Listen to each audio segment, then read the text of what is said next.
నమో వాక్కమలాంబికేశ్వరేభ్యో నమః.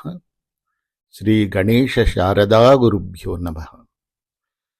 అఖిలాండకోటి బ్రహ్మాండ నాయకుడు, ఆది మధ్యాంతరహితుడు అయినటువంటి ఆ పరమాత్మ దివ్య పాద పద్మములకు శిరస్సు తాటించి సాష్టాంగ దండ ప్రణామములు సమర్పించుకుంటూ భగవద్ బంధువులందరికీ కూడా హృదయపూర్వక నమస్సుమాంజలుడు.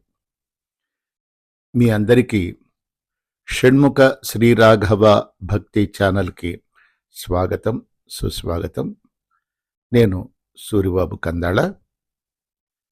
విష్ణు సహస్రనామ గాథావళి అన్న శీర్షికన 49వ నామాన్ని మనం ఇప్పుడు చెప్పుకోబోతున్నామండి. ఓం అమర ప్రభవే నమః. ఈ నామానికి రచయిత శ్రీ విఎస్ కరుణాకరన్ గారు దైవాలకే దైవం అని నామకరణం చేశారు. మరి కథలోకి ప్రవేశిద్దామండి. నమ్మాళ్వారుల వారు తన తిరువాయిమొళి గ్రంథంలో తిరువనంతపురంలో వెలిసిన పరమాత్మను స్తుతించారు. పరమశివుడి బాధను నివారించిన స్వామిగా ఆయనను నమ్మాళ్వారుల వారు ఒక పాసురంలో పేర్కొన్నారు. తిరువనంతపురంలో వెలసిన స్వామిని పరమశివుని బాధను నివారించిన స్వామిగా ఆళ్వారుల వారు కీర్తించడానికి కారణమేమిటి? తిరువాయిమొళిని అధ్యయనం చేసిన పండితులు ఈ విధంగా వివరిస్తారు. బ్రహ్మదేవుడి 5వ శిరస్సును ఖండించినందున శివుని చేతికి బ్రహ్మ కపాలం అంటుకుంది. దానితో భిక్షాటన చెయ్యమన్న శాపం తగలటం వలన శివుడు ఆ కపాలంతో 7 లోకాలు తిరిగి భిక్షాటన చేస్తూ ఉండగా నారాయణుడు వేసిన భిక్ష వలన ఆ కపాలం కింద పడిందని చెప్తారు. బదరికాశ్రమంలో ఉన్న నారాయణుడు తన వక్షస్థలం నుండి శ్వేద కణాలను శివుడికి భిక్షగా వేసి అతడిని శాప విముక్తుడిని చేశాడని కథనం. అప్పటి వరకు అతుక్కున్న కపాలం తునాతునకలై కింద పడింది. ఆనాటితో శాప విముక్తుడైన శివుడికి చేతిలో కపాలంలో లోకాలన్నీ తిరిగే బాధ నుండి విముక్తి లభించింది. శివుడి బాధను దూరం చేసిన గాథకు రూపకల్పన చేయడానికే అన్నట్టు తిరువసంతపురంలో వెలసిన ఆదిశేష శయనుడైన నారాయణుని హస్తం శివలింగం పైన వేసి మనకు కానవస్తుంది. అసలు నారాయణునికి పరమశివుడిని రక్షించవలసిన అవసరం ఎందుకొచ్చింది అన్న ప్రశ్న మనలో ఉదయించక మానదు. వేదాలను మధుకైటబులనే రాక్షసులు తస్కరించినప్పుడు శ్రీమన్నారాయణుడు హయగ్రీవ అవతారమెత్తి వేదాలను రాక్షసుల నుండి తెచ్చి బ్రహ్మకు తిరిగి ఇచ్చాడని పురాణాలు ఘోషిస్తూ ఉన్నాయి. తిరిగి అదే ప్రశ్న, బ్రహ్మను నారాయణుడు ఎందుకు రక్షించాలి? ఆలోచించగా ఆచార్యుల వారి దయవలన సమాధానం ఇలా స్ఫురిస్తుంది. నారాయణుడు సంరక్షించడానికి కారణం బ్రహ్మకు ఆయనకు పుత్రుడు, శివుడు ఆయనకు పౌత్రుడు, వరస అవుతారు గనక. తన పరివారంలోని పుత్రులను పౌత్రులను ఇంటి యజమాని సంరక్షిస్తాడన్నది సర్వసామాన్యం. ఇదే సందర్భంలో మరొక్క ప్రశ్న మనలో తలెత్తక మానదు. కేవలం తిరువనంతపురంలో మాత్రమే నాభీకమలంలో ఉద్భవించిన బ్రహ్మతో పాటు ఓదార్చుతున్నట్లుగా తన చేతిని శివలింగంపై వేసిన శ్రీమన్నారాయణుడి విగ్రహం ఎందుకుంటుంది? విష్ణు సహస్రనామావళిని మననం చేసుకుంటే ఈ ప్రశ్నకు తగిన సమాధానం తేటతెల్లమవుతుంది. తిరువనంతపురంలో వెలిసిన స్వామిని పద్మనాభుడు అంటారు. పద్మమునే తన నాభిగా కలవాడని అర్థం. గత ఉపాఖ్యానంలో మనం దీని గురించి వివరంగా తెలుసుకున్నాం. ఈ నాభీకమలం నుండే బ్రహ్మ ఆవిర్భవించాడు. ఆ నాభీకమలమే బ్రహ్మ ఉత్పత్తికి మూల కారణం కనుక తిరువనంతపురంలో మూర్తి అదే విధంగా మనకు సాక్షాత్కరిస్తుంది. సాటి లేని మేటి సృష్టికర్త నాభిలో నుండి కమలం ఉద్భవించింది. ఈ కలువ వలయాకారంలో ఉండి కాలచక్రానికి ప్రతీకగా నిలుస్తుందని మనం గతసారి వివరంగా తెలుసుకున్నాం. కలువ నుండి ఆవిర్భవించిన సృష్టికర్త అయిన బ్రహ్మ పరమశివుడిని సృష్టించాడు. పరమశివుడు లయకారకుడు. దీనితో సృష్టి క్రమం పూర్తవుతుంది. కాలచక్రం గిర్రున తిరుగుతుంది. పద్మనాభుడు సర్వశ్రేష్ఠుడు. దీనిని గురించి ఏ విధమైన సందేహమున్నా మనం ఎలాంటి పరీక్షనైనా చేసుకోవచ్చు. ఈ విధంగా నారాయణుడి నాభికమలం ప్రత్యక్షంగా బ్రహ్మ ఆవిర్భావానికి కారణమైతే, పరోక్షంగా శివుడు ఆవిర్భవించడానికి కారణమని తెలుస్తోంది. తైత్తిరీయ సంహిత ప్రకారం అజన్ముడైన నారాయణుడి నాభి కమలంలో ఒక విశేష పదార్థమేదో నిక్షిప్తమై ఉంది. ఇది వేరేమీ కాదు, పంకజమే. న్యాయ నిర్ణేతగా పనిచేస్తోంది కనుక అది విశేషమైనది.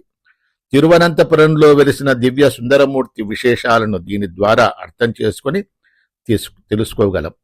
ఈ వైశిష్ట్యాన్ని తెలుసుకొని తిరువనంతపురంలో వెలిసిన పద్మనాభుడి దివ్య మంగళ స్వరూపాన్ని ధ్యానిస్తూ ఆయన నామజపాన్ని చేసేవారు ఎవరైనా తమ వంశం పేరు నిలబెట్టి పేరు ప్రఖ్యాతులను తెచ్చిపెట్టే సంతానాన్ని పొందుతారన్నది అక్షర సత్యం. అందుకే వేదవ్యాస భగవానుడు విష్ణు సహస్రనామంలో పద్మనాభుడన్న గాథలు మనస్సులో వెదులుతూనే ఉండి ఉంటాయి. శ్రీమన్నారాయణుడు రెండవ మారు కేవలం పరమశివుడి కోసమే మోహిని అవతారమెత్తి అతని కామ బాధను ఎందుకు ఎలా నివారించాడో అన్నదాని మర్మం గ్రహింపునకు వస్తుంది.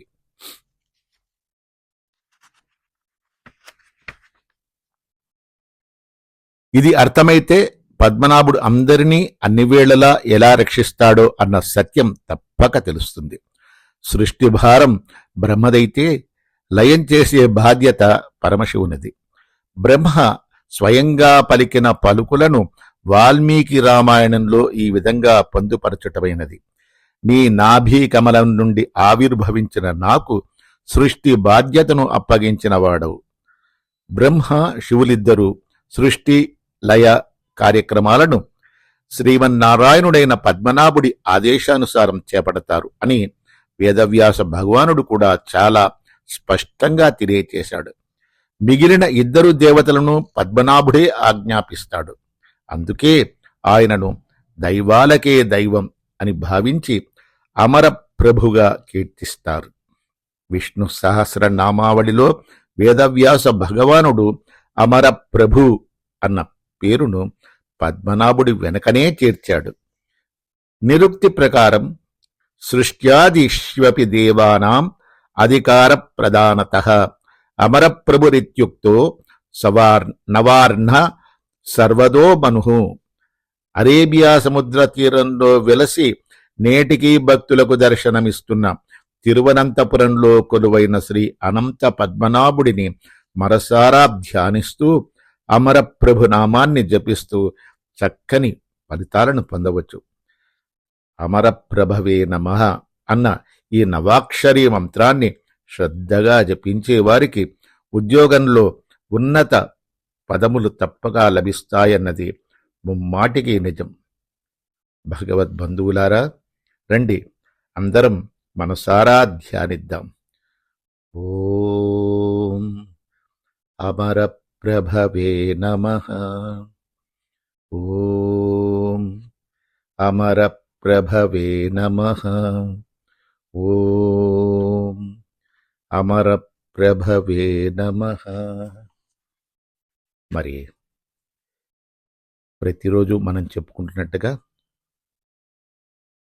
ఒక నీతి కథ చెప్పుకుందామండి. శ్రీ విద్యా ప్రకాశానంద గిరి స్వామివారు రచించిన పరమార్థ కథల్లో ఒక నీతి కథను మనం ఇప్పుడు చెప్పుకోబోతున్నాం. ఆ కథ పేరు సార వివేచనము. అది ఒక మహాపట్టణము, విద్యాసంస్థలకు మూల కేంద్రం. ఎన్నో కళాశాలలు, పాఠశాలలు, ఉన్నత విద్యాభ్యాసమునకై శిక్షణ కేంద్రములు అచట విరాజిల్లుచూ ఉండెను. పరిసర గ్రామాలయందు గాని దూర ప్రాంతములందు గాని అట్టి విద్యాసంస్థలు, కళాశాలలు లేని కారణముచే సుదూర ప్రాంతముల నుండి కూడా పలువురు విద్యార్థులు ఆ పట్టణమునకు వచ్చి విద్యాధ్యయనము చేయుచూ ఉండిరి. అట్టి గ్రామాంతర విద్యార్థుల నిమిత్తం కొన్ని వసతి గృహములు కూడా కళాశాలల సమీపమున నిర్మింపబడి ఉండెను. ఒకానొక దినమున ఒక కాలేజీ వసతి గృహమున నివసించుచున్న విద్యార్థులలో కొందరి మధ్య వాదోపవాదములు చెలరేగను. వారిలో అహమహమింకలు పడసూపగా నేను గొప్ప నేను గొప్ప అని వాదించుతూ ఉండిరి. ఇరువురి విద్యార్థుల మధ్య ఈ స్పర్ధ మరింత తీవ్ర రూపమున దాల్చెను. వారి కలహము తారాస్థాయినందుకొనెను. అప్పుడు వారిరువురును తమలో ఎవరు గొప్పవారో ఎవరు శక్తిమంతులో నిర్ణయించుకొనుటకై ఒక పోటీని ఏర్పాటు చేసుకునేది. ఆ పోటీ పందెం ఏమనగా, ఇరువురిలో ఎవడు 6 అరటి పండ్లు తొక్కతో సహా ముందుగా తినివేయునో అతడు ఘనుడు. అతడు పోటీని జయించినట్లు లెక్క. ఇరువురును పోటీకి సమ్మతించి తమ యొక్క బలాబలములను పరీక్షించుకొనదలిచిరి. అందులకై సెలవు దినమగు ఒక ఆదివారమును నిర్ణయించుకొని ఆ రోజు సాయంత్రం 5 గంటలకు వసతి గృహం యొక్క మధ్య హాలులో అందరూ సమావేశమైరి. పోటీదారులకు విద్యార్థులు ఇరువురును ఎదురెదురుగా కూర్చుండిరి. వారిని సమర్థించు విద్యార్థులు వారి వారి అభ్యర్థికి వెనుకగా కూర్చొని ఉండిరి. ఇరుపక్షముల వారు రోష ఆవేశములతో నిండి ఉండిరి. మావాడు తప్పక గెలుచును అని ఇరుపక్షముల వారును గొప్పగా చెప్పుకొనదొడంగిరి. 4 పెద్దలు అతడ న్యాయ నిర్ణేతలుగా వ్యవహరించిరి. వారి తీర్పును శిరసావించుటకు ఇరుపక్షముల వారును సమ్మతించిరి. పందెమును ప్రారంభించుడు అని జడ్జీలు చెప్పడమే తడవుగా పోటీదారులు ఇరువురును ఆ అరటిపండ్లు 6 తినుటకు శీఘ్రముగా ఉపక్రమించిరి. అందు మొదటివాడు ఈ ప్రకారముగా తనలో వితర్కించుకొనెను. 6 అరటిపళ్లను తోలుతో సహా తినవలసి ఉన్నది కదా, తోళ్లు రుచిగా ఉండవు, కావున తరువాత తినవచ్చును.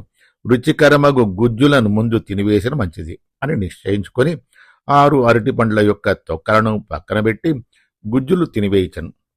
ఆ గుజ్జులతోనే అతని కడుపు నిండుటచే ఇక తొక్కలకు ఏమాత్రమూ అవకాశము లేకుండెను. అందుచే అతడు ఏమీ తోచక నిశ్చేష్టుడై కూర్చుని ఉండెను. ఇక 2వ పోటీదారుడైన విద్యార్థి తనలో తానిట్లు భావించుకొనెను. తొక్కు తినుట కష్టం, గుజ్జు తినుట తేలుక, కాబట్టి కష్టమైన పనిని ముందుగా పూర్తి చేసినచో ఉత్తమము అని తలంచి మొదట 6 అరటిపండ్ల యొక్క తొక్కలను కష్టముతో తినివేయించి గుజ్జులను పక్కన పెట్టి ఉండిచాను. కాని ఆ తొక్కలతోనే అతని కడుపు నిండగా గుజ్జులకు ఏమాత్రము స్థలము లేకుండెను. అందుచే అతడును ఏమి చేయుటకు తోచక స్తబ్దుడై కూర్చుని ఉండెను. 6 అరటి పండ్లను తోలుతో సహా తినవలెను అను పందెపు షరతును ఇరువురిలో ఒక్కడు కూడా పాలింపలేకపోయినాడు. అందువలన ఇరువురును ఇక మేము తినలేము అని తమ అశక్తతను వెల్లడించినందువలన ఇరువురును పందెములో ఓడిపోయిరి. కాని ఎవడు అదృష్టవంతుడు? సారమగు గుజ్జు తినినవాడు. అతడు సారమైన వస్తువుతో కడుపు నింపుకొనినందువలన ఆరోగ్యముగా నుండెను. కాని 2వవాడు అపారమైన తుక్కులను తినిన కారణముచే అజీర్ణమును తెచ్చుకొని కడుపులో తిప్పుటచే పరమ ఆవేదనను పొందాను. ఈ కథలో నీతి స్వామివారు చెప్పేది ఏంటంటే, ఈ ప్రపంచమున 2 వస్తువులు కలవు.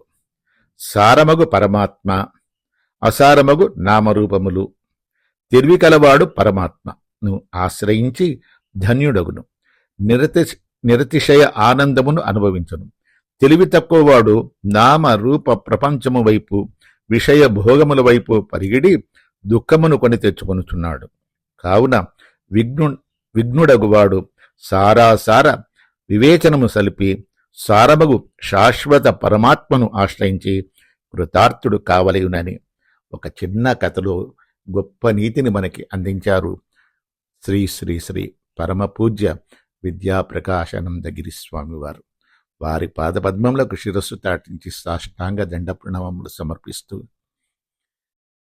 జై శ్రీమన్నారాయణ, జై శ్రీమన్నారాయణ, జై శ్రీమన్నారాయణ, జై జై జై. జై శ్రీమన్నారాయణ, జై శ్రీమన్నారాయణ, జై శ్రీమన్నారాయణ, జై జై జై. జై శ్రీమన్నారాయణ, జై శ్రీమన్నారాయణ జై శ్రీమన్నారాయణ జై జై జై జై శ్రీమన్నారాయణ.